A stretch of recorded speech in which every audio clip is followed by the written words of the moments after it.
The bell rings before you see the cart. One slow strike, then another.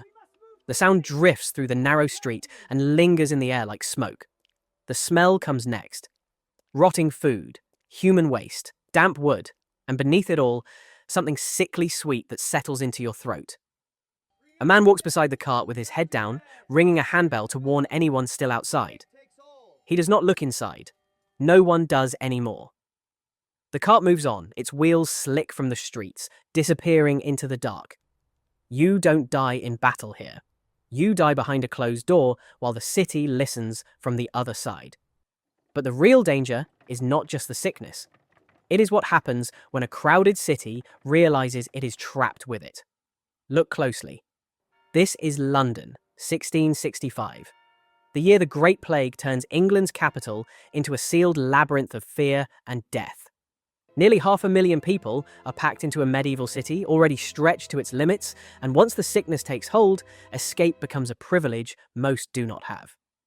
Tonight, we are walking through Plague Year London, as if you were there. We will move from its gates to its markets, from its homes to its taverns, watching how ordinary people tried to survive while the city slowly closed around them.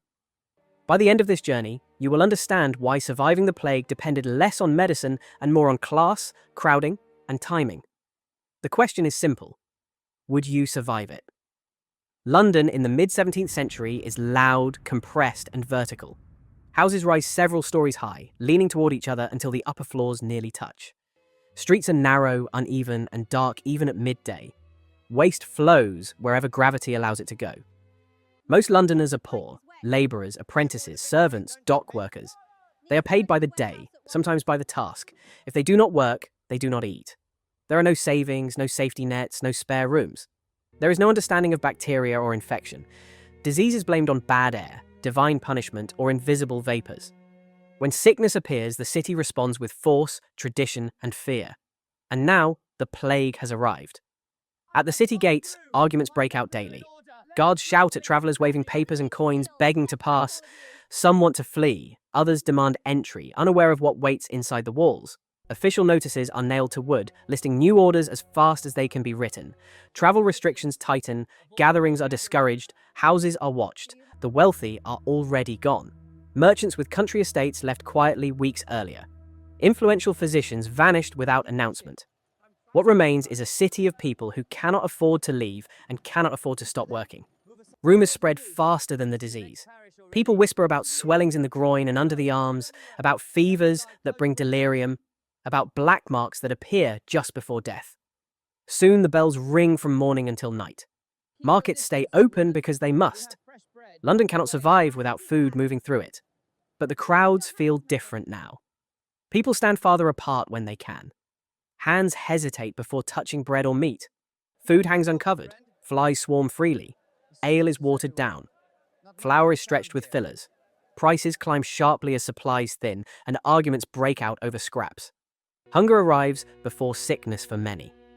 Malnourished bodies weaken quickly, and resistance collapses. Entire streets begin losing people in clusters rather than individually.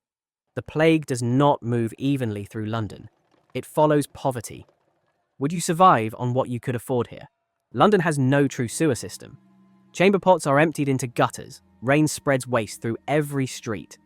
The Thames flows slowly past the city, thick with refuse, while still being used for washing, drinking, and cooking. Rats thrive in this environment. Fleas thrive on them. When rats die, their parasites search for new hosts, moving unseen through bedding, clothing, and walls. People believe the air itself is poisoned. They burn herbs. They carry flowers. Some smoke constantly, believing it cleanses the lungs. None of it works. The filth is not accidental. It is structural. The poorest neighbourhoods are the dirtiest, and they pay first. Most families live in a single room. Parents, children, and lodgers share the same air and the same bedding. Windows are small. Ventilation is poor. Privacy does not exist. When someone shows symptoms, officials arrive with boards and paint. A red cross is marked on the door. The words, "Lord have mercy upon us," are written beneath it. Guards are posted outside. No one leaves. No one enters. Healthy family members are locked inside with the sick. Food may be delivered. Often it is not. Guards accept bribes or abandon their posts entirely. The policy is meant to protect the city. In practice, it traps death inside homes and lets it burn through families at once. If the plague enters your house, your odds collapse overnight. As deaths rise, work disappears. Workshops close, ships stop unloading, apprentices are dismissed without pay, servants are sent away with nothing. Without income, people crowd together to survive. Families double up. Strangers share beds. Exposure increases, but hunger leaves no alternative. Gravediggers demand higher wages. Nurses and plague searchers are overwhelmed. Some drink heavily just to keep working. Others steal from the dead. Fear becomes profitable. False cures spread. Desperation sharpens cruelty. Taverns remain open longer than churches. Alcohol dulls panic. Gambling dens offer distraction. Prostitution does not stop. It simply moves deeper into alleys and cellars. These spaces are warm, crowded, and unventilated. Cups are shared. Bodies press close. Infection spreads quietly. Crime rises as enforcement thins. Theft becomes routine. Violence escalates quickly. When death feels inevitable, consequences lose meaning. Would you risk these places for warmth, food, or human contact? Courts still function, unevenly. Punishments remain harsh. Public executions continue, drawing crowds that spread disease further with every gap. Watchmen patrol less frequently. Fires burn longer before help arrives. Wooden houses stand packed together, waiting for a spark. London is no longer just sick. It is starting to come apart. By late summer, the bells no longer mark individual deaths. They ring continuously until the sound becomes part of the background, like wind or rain. Some churches stop ringing altogether. The ringers are dead, sick, or gone. Entire streets fall quiet. Windows stay shuttered. Doors remain marked with red crosses long after everyone inside has stopped breathing. In some houses, bodies lie untouched for days because no one dares knock. At night, death carts roll more frequently. Children learn the sound of the wheels and retreat indoors without being told. The men who collect the dead stop announcing themselves. There is no need. Everyone already knows why they are there. This is the moment when London realizes it has lost control. Burial grounds inside the city fill quickly. Churchyards overflow. Graves are reused too soon. Eventually, new pits are dug beyond the walls, wide and deep enough to take hundreds of bodies at once. There are no coffins for most of the dead. Bodies are layered, scattered with lime, and covered quickly. Names are not recorded. Prayers are rushed or skipped entirely. Families are not always present. Many are already dead themselves. Others are locked inside marked houses, listening as carts carry away what remains of their lives. This is not a dignified death. It is efficient. And it has to be. Some houses never receive a red cross. Not because they are safe, but because everyone inside dies too quickly for anyone to notice. Doors stay shut. Windows remain dark. Neighbors avoid these buildings instinctively. Rats move in freely.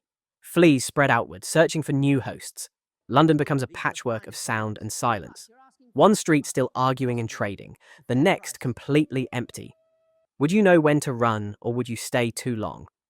Those who can leave do so late and desperately. Servants flee without permission. Apprentices abandon masters. Guards disappear from posts. Officials stop enforcing orders they no longer believe will save them. Others stay because they have nowhere else to go. Or because leaving means starvation in the countryside. Or because they are already sick and know it. Survival becomes individual. Neighbors stop helping neighbors. Doors stay locked. Trust evaporates. The plague does not just kill bodies, it dissolves social bonds. Doctors who remain wear heavy cloaks and beaked masks stuffed with herbs. The outfit looks protective. It is not. Treatments include bleeding, purging, and strange potions that weaken patients further. Some cures promise protection through charms, powders, or prayers sold at inflated prices. Others recommend isolation that arrives too late to matter. People want certainty. The plague offers none. Now here's the part people forget. Even bad medicine feels better than helplessness. And in 1665 London, helplessness is everywhere. As autumn deepens, something changes. The nights grow colder. Fleas become less active. The rate of new infections begins to slow. Deaths do not stop immediately. They taper quietly, unevenly. People notice the bells ringing less often. Markets cautiously reopen. Survivors step outside and see how many faces are missing.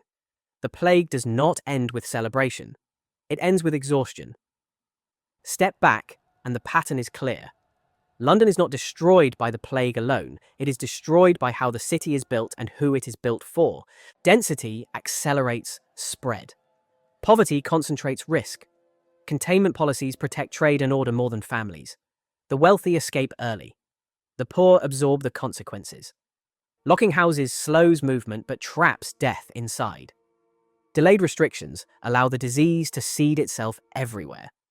Information spreads unevenly, and fear fills the gaps. This changed everything. After 1665, London begins to rethink sanitation, housing, and public health.